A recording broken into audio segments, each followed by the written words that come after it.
Welcome, Dr. Wendy, and welcome back to another episode of Who We Are. Today, I am so excited to be exploring the fascinating intersection of neuroscience, well-being, and everyday life with one of the most influential figures in the field. Joining us is Dr. Wendy Suzuki, a renowned neuroscientist and professor of neuroscience and psychology at New York University. Dr. Suzuki has dedicated her career to understanding how our brains are shaped by our actions and experiences. She's a celebrated author with her book Healthy Brain, Happy Life, shedding light on how simple lifestyle changes can activate our brain's incredible potential. Dr. Wendy's research has also revolutionized our understanding of brain plasticity, demonstrating how activities like exercise not only boost our physical health but also profoundly enhance our cognitive functions and emotional well-being.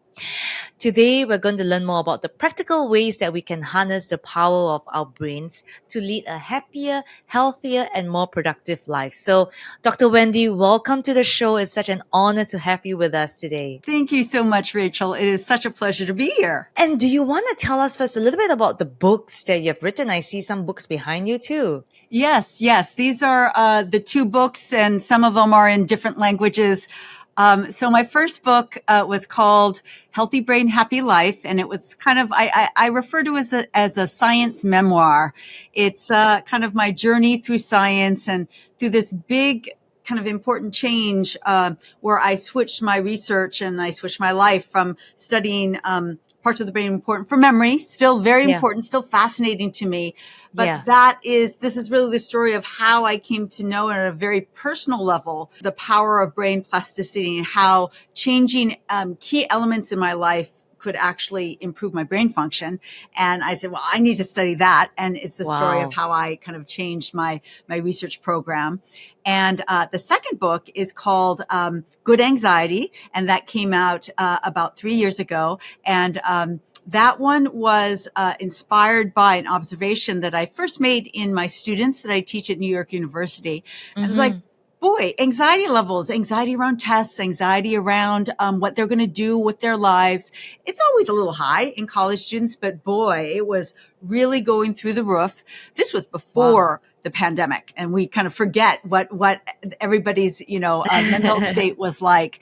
And so I thought, gosh, this is something that's really so interesting and needs to be addressed.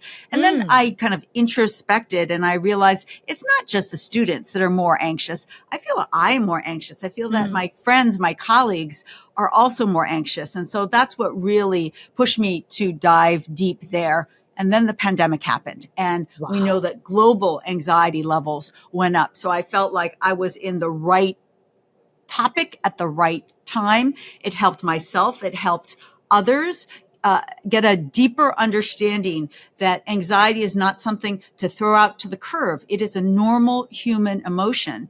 And it's the book's called Good Anxiety because at its core, it's protective. And so I talk about how we can get back to the protective aspects of this emotion that has taken over so many of our lives. But at its core, it's good and it's useful.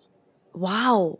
I would love to, dive deeper into that, but before I get into that, I want to also ask you, Dr. Wendy, what made you so passionate about, your research in this specific area that you've chosen?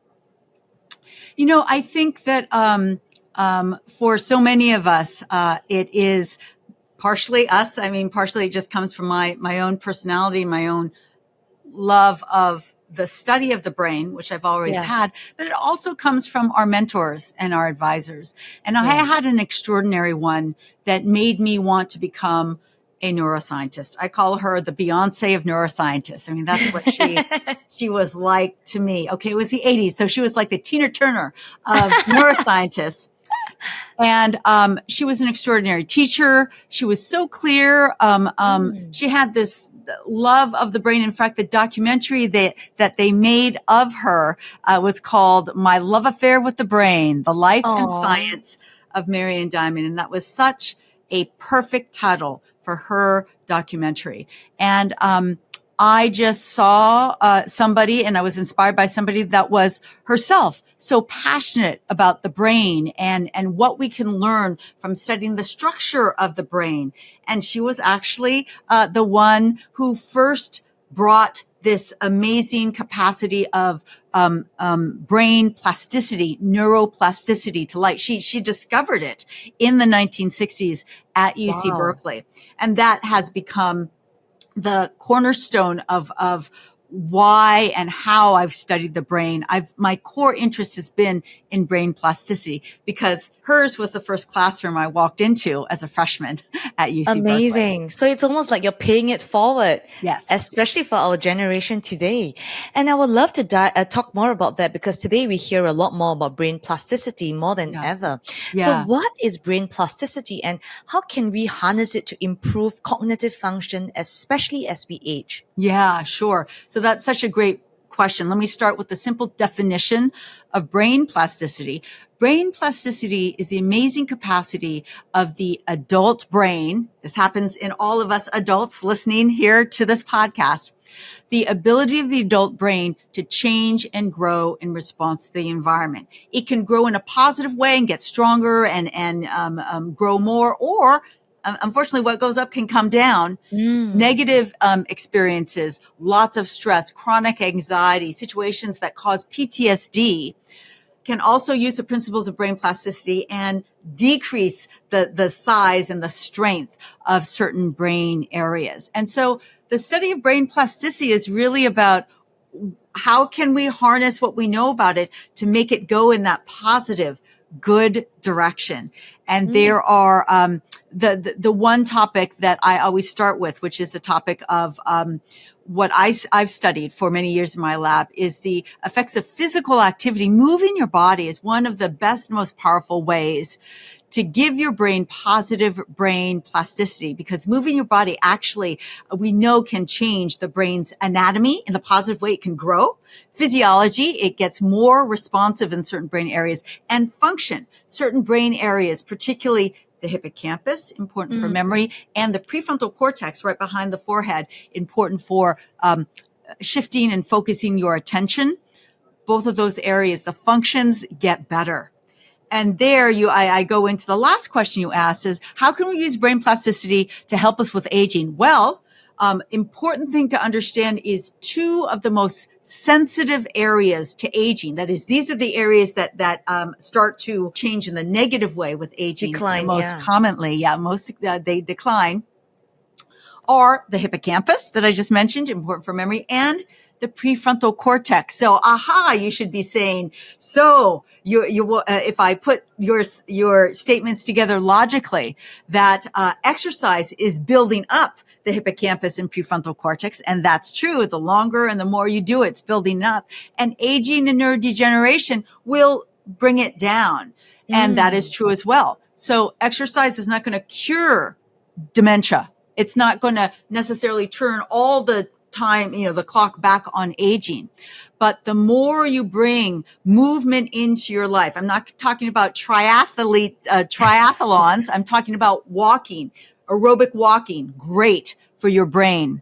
The more you do that, the bigger and fatter and fluffier your hippocampus and prefrontal cortex is going to be. And that means normal aging or neurodegenerative disease states that you might have in your genetic background, as I have in mine. My father died with Alzheimer's dementia. You would essentially delay it. You delay it. Yeah, you stave Wow. off Yes. these aging and neurodegenerative disease states. So exactly, that is the point. That is why it's so powerful.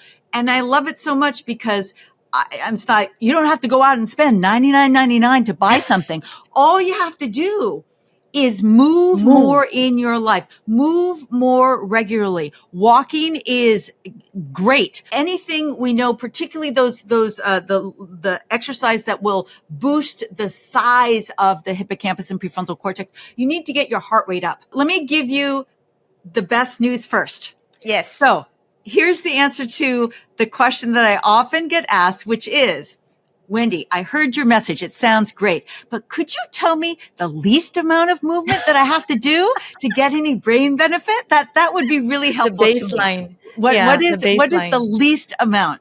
And I have an answer to that. And the answer to that is 10 minutes of walking has been shown to significantly decrease your depression and anxiety levels. All of us have, a certain level of depression or anxiety that significantly decreases with just a 10-minute walk. Now, Wow. will 10-minute walks every day get you maximum, growth and get you that big fluffy hippocampus? No, because that's where we know that the thing that'll get you there fastest is any workout that increases your heart rate. Power walking can increase your heart rate. Spin class can increase your heart rate. Dancing can increase your heart rate. Housework can, mopping and cleaning the bathroom Yeah. can increase your heart rate. So you have so many choices and very practical choices. During the pandemic, I did power house cleaning. My apartment had never been so clean as it was in the pandemic because I couldn't go out to the gym. And so it's like, I want to increase the way that I'm getting my heart rate up. So I did some power house cleaning, and boy, And, it was a good workout. and so your hippocampus and prefrontal cortex must have been fluffier than ever. Yes. Well, that has been my goal since I started studying, since I Amazing. went into Marion Diamond's course. Can I Yeah. make it part of my lifestyle so Yeah. that I have the biggest, fattest, fluffiest brain that I could have? And that is my goal as a neuroscientist. That's really awesome to know and really encouraging to know that actually it's so like it's just within our reach to be able Yes, to improve our brain health. absolutely. What are your thoughts around brain supplements? Yes. So brain supplements, I can't say I'm an expert on brain supplements, but what I can tell you is what I do in my Your own life. personal experience, yeah. So my personal experience is I like to get everything that my body and my brain needs with real food. That is just my preference. So I focus on reading about the Mediterranean diet, reading about the mind diet. That is a variation of the Mediterranean diet that's specific for brain health. And I try and put all those foods, the spinach, the blueberries, not too much red meat, all into my diet. And do I take supplements? Yes, but I take supplements like calcium because I am over 50 years old, and women over 50 years old are supposed to take calcium. So that I'll leave it at that. Yes. I want to also ask you a little bit more on stress, which you talked Yeah. about, which you alluded to earlier. Yeah. How does stress impact the brain exactly? And what can, especially working adults today, do Yeah. to mitigate its negative effects? That's such a great question. So let me give a brief kind of neuroscience primer of what stress is doing. So stress or stressful situations activate a brain area called the hypothalamus that activates what everybody has heard of, fight or flight, the fight or flight response in our brain. The technical name for that is the sympathetic nervous system. And what that really means is that your hypothalamus then activates lots of your body parts to get you ready to either run away or fight a physical danger, because that's how these systems were evolved when our major dangers were or stresses were physical dangers. And so what does it do? It's really important to really understand what is happening in this fight or flight response, because it helps us understand lots of things. So what does that do for our body? It increases our heart rate because we need to run away from something. It opens up our eyes, and so that, irises get open so that we can see everything. It increases our respiration rate because that's what's needed when we're running away. And it's shunting blood away from our digestion and reproductive organs towards our muscles, because there's no time to digest a meal or to reproduce when there's emergency. Shunting blood towards our muscles so that we can run away or fight. So that's great in the short term. Running away from a lion or a bear, perfect response. But then the lion or bear, you either get eaten and then you're gone, or you run away and the threat is gone and you go back to normal. But unfortunately, if we come to present day, we're not confronted with lines. We're confronted with, ooh, what's in the news today? Ooh, how much is the earth changing today? How much is my finances changing today? All of those things have become the modern day stress. And unfortunately, our fight or flight response responds in the same way as if it was a lion. Not the smartest thing, but sorry, I can't help that. I'm just telling you what happens. But think about the long term. Even people, our ancestors didn't get attacked by a lion every day. It was every once in a while. So that's how this system evolved. Today, it's being activated. How many times each 10 minutes? Every 5 minutes, you're looking at your activations, and think about that long-term effect. If your heart rate is going up every time that gets activated, that can cause long-term heart disease, which it does. Long-term stress does that. If your blood is being shunted away from your digestive system, long-term ulcers, long-term digestive effects. If blood is shunted away from reproductive organs, we know very well that long-term stress leads to long-term reproductive health issues. And so that is the road that we're headed to. Now for the good news. So how do we counter that?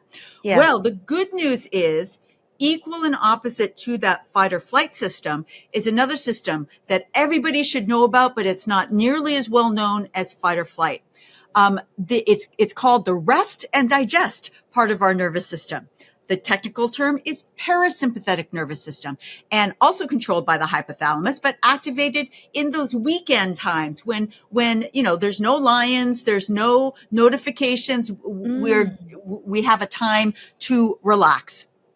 And what that does is it does everything the opposite. It closes the irises. It decreases the heart rate. It decreases the respiration, and it shunts blood back from our muscles towards our digestion system, because we have time for Sunday brunch now, and our reproductive organs. So, so then here's the secret that I talk about in Good Anxiety. There is one, I'm going to call it, magical way to activate the parasympathetic nervous system, because that's what should be going through everybody's head now. Oh, I didn't know about that. How do I get that activated? Because the other one is activated all the time. And the best way to immediately activate your parasympathetic nervous system is to breathe deeply and consciously, because remember, that system is slowing down your respiration rate. I can't slow down my heart rate. I can't shunt my blood with just thinking about it, but I can, and I do have conscious control over the depth and the frequency of my breathing. And again, looking evolutionarily, monks, hundreds, if not thousands of years ago, knew that they didn't know the term parasympathetic nervous system, but they knew that deep breathing brought us into a state of calm. That is the oldest form of meditation, is breath meditation. So this is my number one go-to when all of us out there get overstimulated, too much stress. One of the best ways to calm ourselves down is deep, slow breathing. Simple as that. Wow. And Dr. Wendy, tangibly, how does that look like for you, for example, in your day to day? Do you schedule time in to ensure that, okay, I'm going to do 1 minute of breathing exercises? How does that look like for you? Yeah, that's such a great question. So I have, kind of based on all the books that I wrote, I really try to walk the walk. If I tell people to do stuff, it's usually because I'm doing it myself. So my morning routine is I like to wake up nice and early so I have time for half an hour to 45 minute meditation. And I don't do just deep breathing meditation first thing in the morning. I do a T meditation, which is a mindful, just breathing and thinking, an open meditation over the brewing and drinking of tea. Not tea bag tea, but real tea brewed in a teapot. A monk taught me this meditation as I was really trying hard to find a good way to meditate. I called myself in my first book a yo-yo meditator. I tried everything. I tried Deepak Chopra. I tried to meditate with Oprah, and it would work for a little while, and then I would fall off the wagon. Well, I met this monk at on vacation. I was in Bali, and he was a guest at the hotel that I was staying at. And they said, do you want to go to a tea meditation with our guest monk? And I said, sure, I'm on vacation. And so I went, and he served us in silence, served us tea in made out of a beautiful handmade teapot and beautiful handmade tea bowls. We drank it in silence, and I thought, ooh, that was a big old cup of tea. I'm done. Well, 8 tea bowls later, then we were done. And I'm like, wow, I could stay in this meditative state because I'm waiting for the next step. I'm waiting for the tea to brew. I'm waiting for the water to boil. So I pour it in the tea. Then I wait for it to brew, and then I pour it. And then I slowly drink it. And that ritual kept me personally into it. And literally, since I learned it, it was almost exactly 10 years ago that I learned that. And I've done it. I could say this truthfully, almost every morning since I learned this meditation on my birthday vacation 10 years ago. I do it every morning. And I start with that. And then I do 30 minutes of cardio workout in my apartment, influenced by the pandemic because I couldn't go to the gym anymore. And so that meditation kind of sets me up for a day. Yes, if I have a particularly stressful meeting, my go-to is going out for a walk because I happen to work in a fun neighborhood. There's Washington Square Park right down the street, like a block and a half. So I go there if I need it, but I start my day with it, and it makes a difference. If I didn't do it, I feel the difference. But I love that because it's all about paying attention, being intentional, and not just rushing through the day as we would most of us. Yeah. Right. Dr. Wendy, what do you think about sleep and the role that it plays in our brain health? Yeah. Here's 3 things that happen while you sleep that can give you a flavor for why it's so important. Number 1, that 8 to 9 hours of sleep that most adults need is when brain metabolites get cleaned out of your entire brain. So it's like your garbage system. What happens to our streets, particularly in New York here, if the garbage man stops coming, or they get half the time that they usually get to clear out the garbage? You get a stinky city that is horrible to walk around. It doesn't work well. And that's exactly the same thing that's happening to your brain. That's number 1. Number 2, the other thing that happens is your memories dependent on your hippocampus, which we already talked about, that grows with exercise. Your memories are strengthened during a particular form of sleep, slow wave sleep. So the more cycles of that slow wave sleep that you get, the stronger your memories are. And everybody can understand that. Is your memory great the next day if you had an all-nighter or you didn't get good sleep? No. The first thing you start complaining of, oh God, I can't remember. What was that again? You know why? Because your poor hippocampus did not get that time it needs to activate during slow wave sleep to strengthen all those memories that you had from the previous day. And the third thing that we all notice that happens when you don't get enough sleep, emotional regulation, that is partially dependent on a structure called the amygdala. What happens when you don't get enough sleep? Grouchy, speaking for myself, totally grouchy. You get angry at things that, not that big of a deal, but you get annoyed, you get angry. Your emotional regulation is compromised, and that is not helpful at all. What do you think are some factors that really affect the levels of anxiety that we experience in general? I think most of us are surprised to learn that everybody has the same anxieties, because anxiety can be so isolating. It's like, I'm the only one that's worried about my finances in the same way. It's really troubling, and I don't want to talk about it. And I'm just kind of go isolate. Well, guess what? Everybody's worried about their finances. Everybody's worried about their relationships. Everybody's worried about their position in work. And that's one of the useful surprises that I have.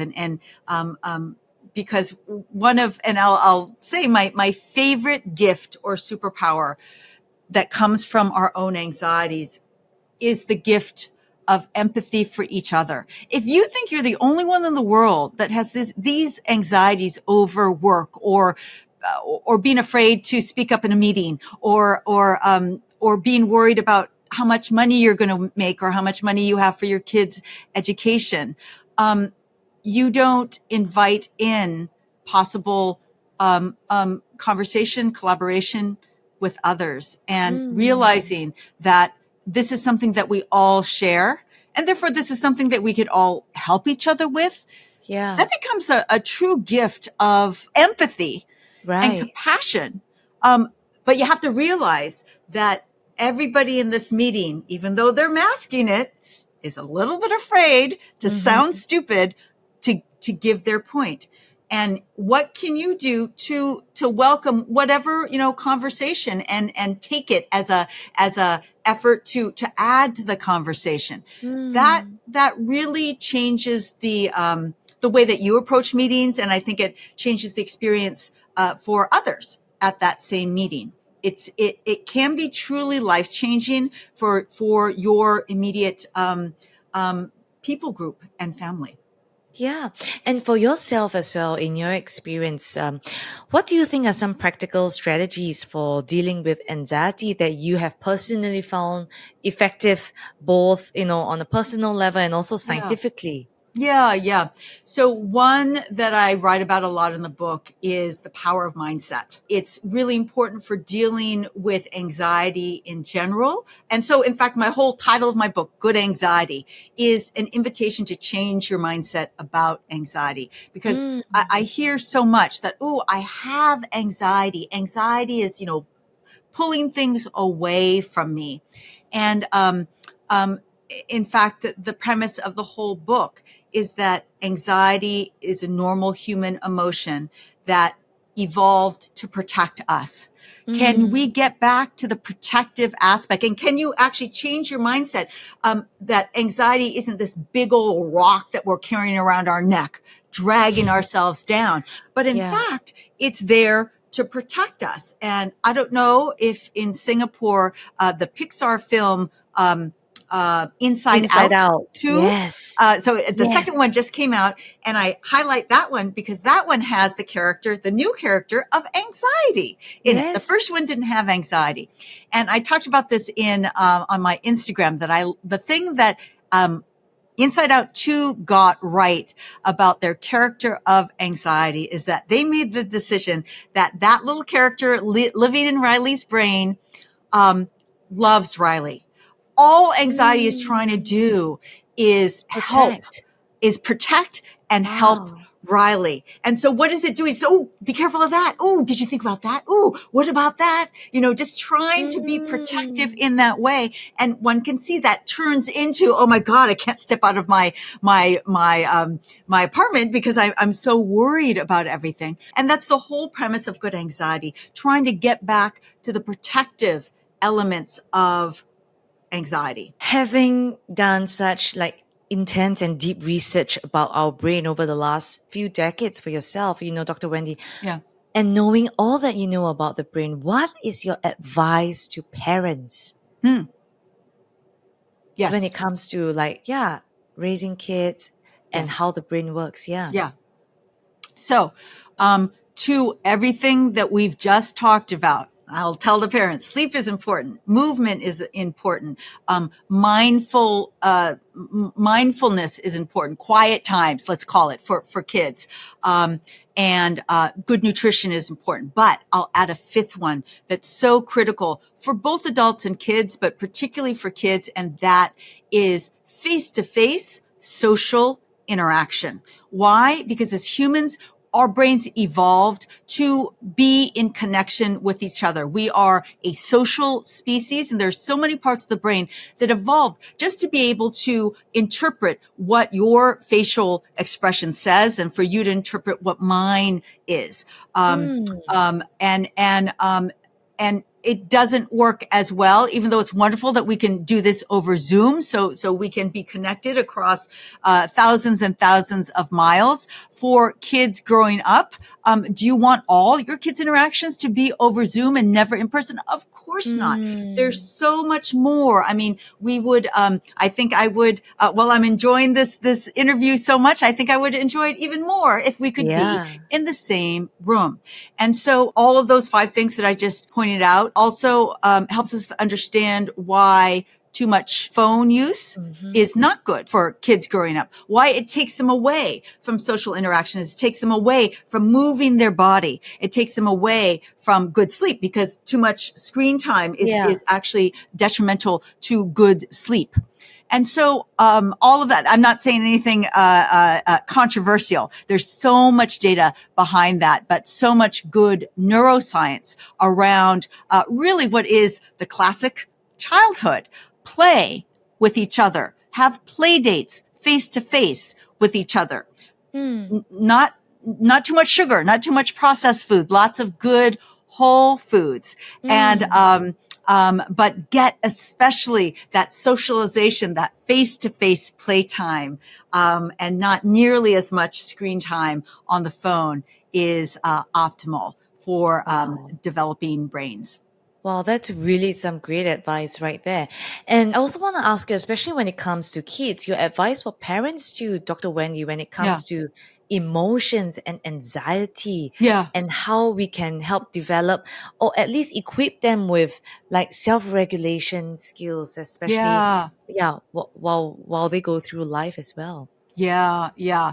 So, I think again, one of the things that I learned when I was writing this book is the appreciation for myself as a full-grown adult of what these what all of our difficult emotions do for us. It's not just anxiety that's protective. Anger is protective. I get angry at somebody. That means that somebody has crossed my border. They have done something that is against what I hold dear, what I value. And thinking about it that way, it's like, okay, the expression is anger. But so many of us, including me at certain points, just focus on that anger. Oh, I have to know that's, get back at the anger. What Good Anxiety has taught me is to use that anger as a signal to understand, what border was crossed, and can I focus on that border and not get so angry at the person personally, but try and fix and not have that boundary, not border, but boundary, your personal boundary be breached. And that's for me, it's an easier conversation to have. So it really reframed all of these difficult emotions, and you can't have that same conversation with a kid, but if they cry because their friend was mean to them, maybe a good interpretation is, I love the way that you love your friends so much and want to have good relationships with your friends. So of course you're angry with that. That's okay. But let's try and come back. Maybe we could fix this situation.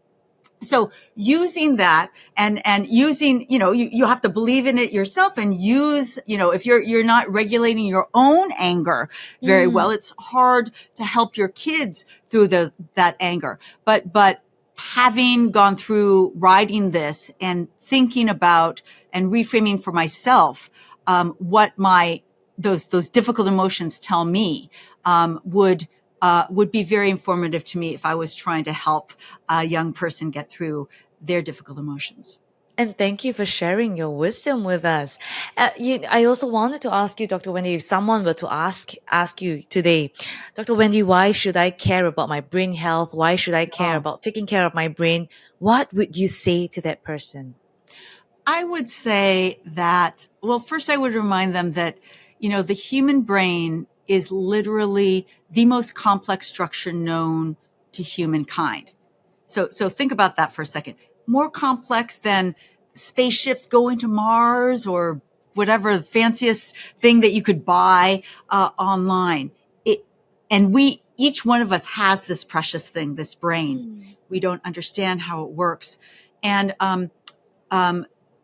and it really defines who we are as people. It defines how we see and think and laugh and cry.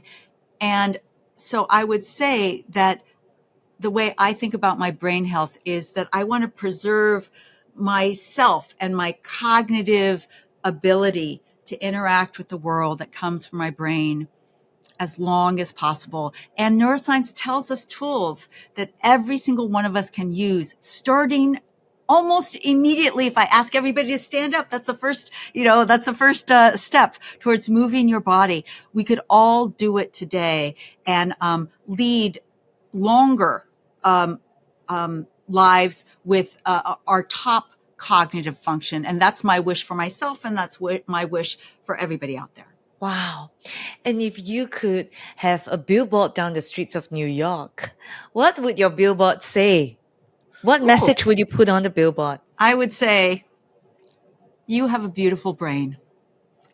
Come to me and I will tell you, come to my Instagram and I'll tell you exactly how to keep it beautiful for the rest of your life. Wow. Oh, that's amazing. And I really thank you so much, Dr. Wendy, for bringing all your passion, your wisdom, and really doing what you do for our generation and beyond. Thank you for coming on the show. I hope to be able to see you in person soon. Like I said, I think it'll be like so much more fun and enjoyable. If you ever come down to Singapore or Asia, let me know. We'll love to do something together and see how we can also spread the amazing work that you're doing to more people in Asia. Oh, thank you so much. I would love to do that. I'll absolutely keep in touch.